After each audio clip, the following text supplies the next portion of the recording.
up, guys? 24/7 Tech here, and I'm feeling awesome today because we just reached 200 subscribers. That's awesome. We can get to 300, but anyways, this is Jaguar I Pace. First impressions. Now, this has been a car which is going to release in 2019, so we have basically a lot of the details available already, and when it comes out next year, it's going to be one of the more out there electric cars because it was a little earlier to the game than other manufacturers are probably going to come in. Jaguar is getting basically a lot of, let's say, advertisement with this car because a lot of people are talking about it and they're comparing it to the Tesla Model X. Now, is it electric SUV worthy, Tesla Model X comparison worthy? Well, we're going to find out in this video. Well, first of all, this doesn't really look like an electric SUV from the outside. It's one of those weird designs, like, let's say something like this Chevy Bolt, which looks so awkward. I don't know why people would go for this, and this is the Jaguar I-Pace. Controversial design. I don't get why they need the grille in the front, first of all. I mean, it's an electric car. You don't need a grille. And second of all, what is that, like, design and everything? The side, it doesn't really look that great. And as you can see on the sides, it doesn't look like it has handles, so, I guess, self-presenting. So that's pretty cool, but it looks more like a Model 3 type car than a Model X. Model X and Tesla's car in general, they're more clean and traditional, you could say, and nice, sporty, luxurious, nice blend, you could say. But anyways, yeah. Let's talk about some of the exteriors. It's sort of a part car, part SUV type thing. One, I like the wheels, as you can see right here. They look pretty cool.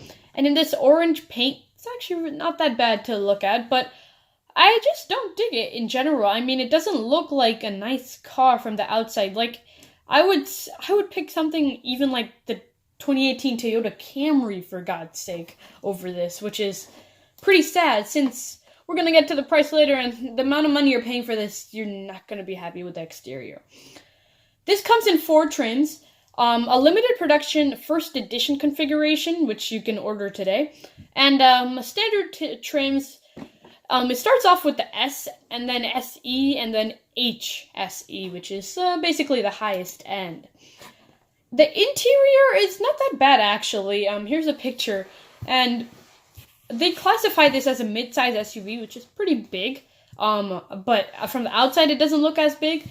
But because it's an electric car, you don't need that much space for the gasoline parts you would probably need. So it has a bigger room in the interior than you might think, which is really nice. The leather is pretty good. It's not real leather, but there are real leather choices, which is going to be really expensive. I have a 6-seater real leather sofa, which cost me around $3,500. So it's probably going to be really pricey for that real leather option. And God, is real leather expensive. I'll tell you that. Interior features. This is actually pretty cool. You get a infotainment system, so dual touchscreen, all that stuff. It's 12.3 inches, which is actually really nice. Includes a Wi-Fi hotspot, which is pretty cool. And they have their own smartphone app, which integrates with smartwatches. So, okay. I don't know why you would need that, but... And there are some, if you wanted to upgrade, you could get a head-up display, too. Which is a pretty good. And it has this artificial intelligence-based technology, which learns user settings, so weather conditions, time of day, location, smartphone detection, all that stuff. But here's a picture of how it looks. Not the best thing in the world, but still pretty nice. And how about the capacity for cargo? You can actually fold the rear seats down, which is pretty cool. But you can fit 25.3 cubic feet of cargo behind the rear seats. I don't think you have a frunk or a front trunk, but it's fine, I guess. You get 25.3 cubic feet, which is pretty fine, which is pretty good, actually. Okay, but how about the powertrain? These motors, this car has a 90 kilowatt hour battery, which is pretty good, but I feel like Tesla's mastered the small battery but high range, because for a 90 kilowatt hour battery, you're only getting 240 miles of range. And Tesla accomplished this with a 75 kilowatt hour battery and has a 260 mile range. So, yeah.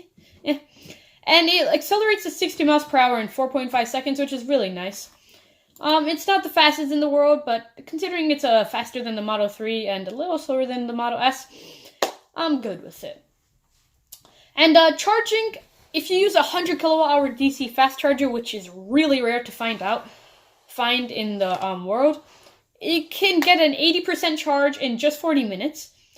But if you use a typical charger in your house, I mean, it'll take less than 13 hours to full capacity. I mean, yeah, it's bothersome.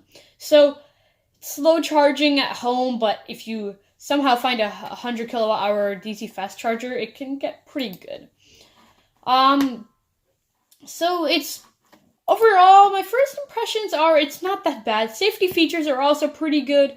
There's no self-driving type thing. There are standard safety stuff and all that. Adaptive cruise control, blind spot monitoring, automatic emergency braking, and all that stuff. Still good.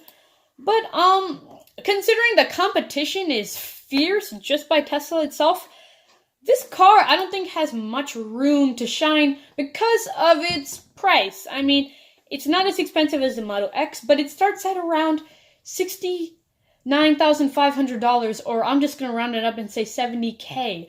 And to say the Tesla Model S starts at only $68 and it basically offers more than this in general, I think this doesn't have really that much room to shine, and probably will come out next year sometime. You have to spend some time with it and then might be able to find that out, but it's just not shaping up to be an awesome of a car in my opinion. So yeah, thanks for watching, guys. If you enjoyed this video, drop a like down below. Subscribe right up there for awesome content. Let's get 300 subscribers. We can do this. Of course we can. And you know what? I'll catch you in the next one. Peace.